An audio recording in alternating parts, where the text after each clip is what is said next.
예산군이 출렁다리와 모노레일로 인기를 끌고 있는 예당호 관광지의 규모를 키우기 위해 나섰습니다. 관광객이 더 늘 거라는 기대감과 함께 애물단지로 전락할 수 있다는 우려도 제기됩니다. 충남 산림자원연구소를 유치하기 위한 경쟁이 본격화하고 있습니다. 청양군과 태안군, 보령시가 3파전 양상을 보이고 있는 가운데 지자체와 주민들이 유치 활동에 들어갔습니다. 친일파 발언으로 논란을 빚고 있는 김영환 충북지사가 1일 명예 충남도지사로 근무하기로 하면서 반발 움직임이 확산하고 있습니다.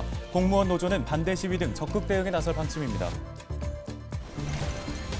전국적으로 택시 요금이 오르고 있는 가운데 유류비 상승 등으로 택시기사들의 고충도 늘고 있습니다. 기자가 간다에서 택시기사의 하루를 카메라에 담아봤습니다.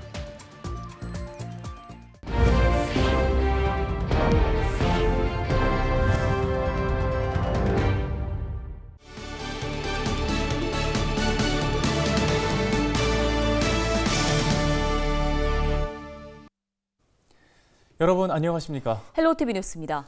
날씨가 조금씩 풀리면서 예당호 찾는 분들 많습니다. 출렁다리로 이미 유명세를 얻었고 요즘에는 모노레일이 또 인기라고 하는데요. 네, 예산군이 예당호 주변을 종합관광단지처럼 키우기 위해 나섰습니다. 한범호 기자입니다.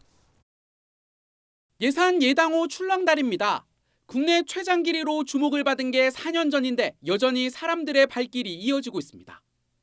끝까지 갔다 왔는데 그 끝에도 이렇게 옛날에는 이렇게 그 흙으로 돼 있는데 다 이렇게 이렇게 다 이렇게 보도블록으로 다 깔아서 또 보기도 좋았고 너무 좋았어요 오늘. 지난해 개통한 모노레일도 인기입니다. 예당호와 숲을 함께 조망할 수 있는데 주말엔 하루 이용객이 1,600여 명에 달합니다. 지역 대표 관광지가 된 예당호가 또 다른 변신을 예고하고 있습니다. 가장 눈에 띄는 건 수상 레저시설 도입. 전기 모터로 움직이는 배, 이른바 튜브스터를 띄우겠다는 겁니다. 내년 8월 운영을 목표로 8억 원을 투입합니다. 예산군은 로프를 이용해 다양한 코스를 이동하는 어린이 모험시설도 2025년까지 지을 계획입니다. 이를 위해 예산 50억 원 확보에 나선 상태입니다. 버스킹 같은 공연을 할 수 있는 수변 무대는 공사가 한창으로 오는 10월 완공될 예정입니다. 무대는 출렁다리를 배경으로 마련돼 더 많은 관광객이 공연을 풍성하게 즐길 수 있을 것으로 보입니다. 예산군은 이와 별도로 322억 원을 들여 착한 농촌 체험세상 조성 사업도 추진하고 있습니다. 농촌 체험과 숙박, 먹거리 등을 모두 아우르는 관광 문화시설을 내년까지 조성하는 사업입니다. 예당호 출렁다리, 음악분수, 모노레일, 착한 농촌 체험세상 조성 사업과 연계하여 가족 단위 관광객을 적극 유치하여 예당 관광지를 예산 관광의 랜드마크로 자리매김해 나갈 계획입니다. 종합관광단지처럼 규모가 커지게 되자 기대감과 함께 우려의 목소리도 나옵니다. 막대한 예산이 투입되는 만큼 한 번에 많은 시설을 늘리기보단 단계별로 관광 패턴을 분석해 대응해야 한다는 겁니다. 엄청난 돈을 투자해놓고 애물단지로 전락한 모델들이 너무 많기 때문에 그 리스크가 너무 크다. 시차를 두면서 관광객들의 그 분포도라든가 진입 과정이라든가 이런 거를 좀 체계적으로 데이터화하면서 예산군은 주요 시설을 설치할 때마다 전문가와 주민 의견을 적극 수렴하겠다는 입장입니다. 헬로티비 뉴스 한보호입니다. 다음 소식입니다. 충남 산림자원연구소 이전을 놓고 청양군과 태안군, 보령시의 경쟁이 치열해지고 있습니다. 먼저 청양군은 10일 산림자원연구소 유치를 위한 주민 서명운동과 SNS를 활용한 참여 잇기를 시작했습니다. 이에 앞서 태안군은 지난 3일 산림자원연구소 안면도 유치를 위한 범군민 추진위원회를 구성하고 본격적인 활동에 돌입했습니다. 보령시도 해양과 산림자원을 결합한 관광정책 활성화를 위해 산림자원연구소 유치에 힘을 쏟고 있는데요. 충남도는 오는 11월 산림자원연구소 이전 후보지 선정 용역을 마친 후 최종 후보지를 결정한다는 계획입니다. 친일파 발언으로 논란을 빚고 있는 김영환 충북지사가 충남도를 방문하기로 하면서 이를 거부하는 움직임이 확산되고 있습니다. 김영환 충북지사는 김태흠 충남지사와 교환 근무를 하기로 함에 따라 오는 16일 하루 동안 충남도청에서 명예 충남지사로 일할 예정인데요. 충남도 공무원 노조는 친일파가 되겠다는 사람이 명예도지사가 돼서는 안 된다며 계획대로 진행될 경우 반대 시위를 벌이며 적극 대응에 나서겠다고 밝혔습니다. 김영환 충북지사는 지난 7일 SNS에 정부의 일제 강제징용 배상 해법을 지지하며 기꺼이 친일파가 되겠다고 적어 거센 비판을 받고 있습니다.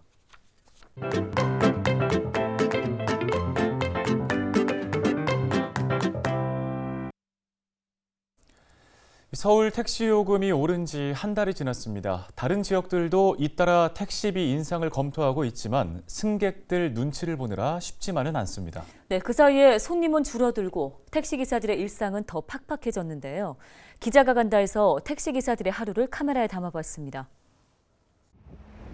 정신없이 오르는 물가에 택시비마저 오른다고 하니 한껏 얇아진 지갑 걱정에 소비자들의 한숨이 짙습니다. 하지만 택시기사들도 웃을 수만은 없습니다. 오늘 기자가 간다에서는 택시기사의 하루를 따라가 봅니다. 오전 10시 반, 조금 늦게 영업을 시작했습니다. 평일에는 손님이 많지 않은 탓입니다. 요즘 어때요? 물가가 오르고 아무래도 손님들이 없죠.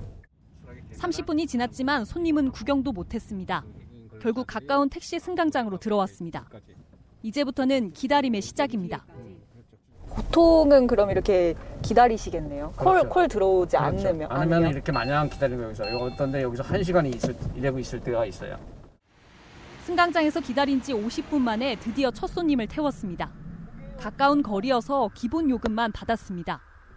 손님을 내려주고 나니 벌써 점심시간입니다.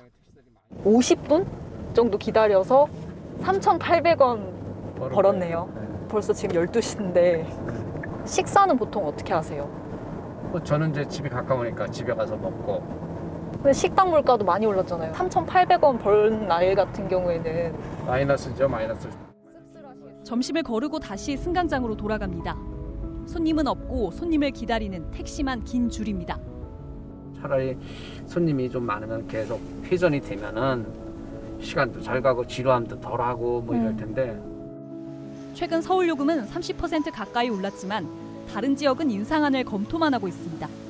하지만 손님 수는 요금이 오르지 않은 곳도 함께 줄었습니다.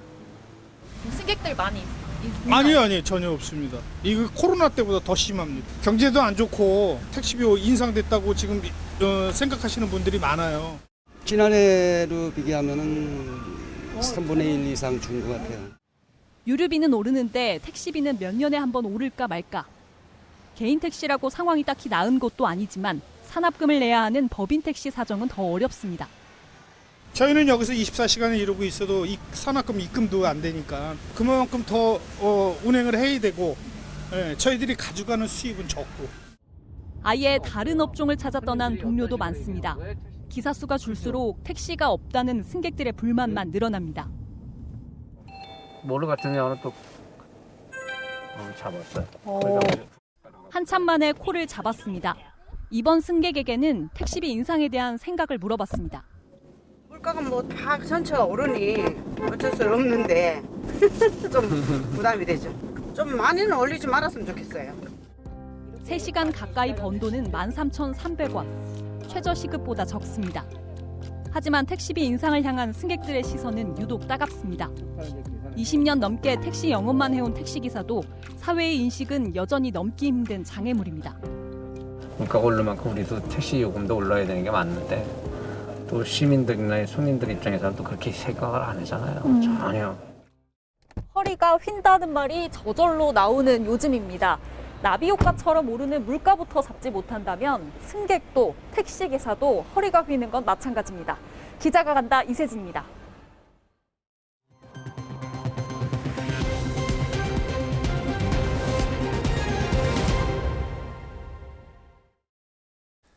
(1919년 3월 10일) 면천 공립보통학교 학생들의 독립만세운동을 재현하는 행사가 당진 면천면에서 개최됐습니다. 30만대 운동은 면천 공립보통학교 학생들이 직접 만든 태극기를 들고 행진한 충남 최초의 학생 주도 독립만세운동인데요. 이날 행사는 독립운동 정신을 되새기기 위해 기념사업회 주관으로 개최됐으며 주민과 학생 등 500여 명이 참석해 독립선언문을 낭독하고 만세운동을 재현했습니다.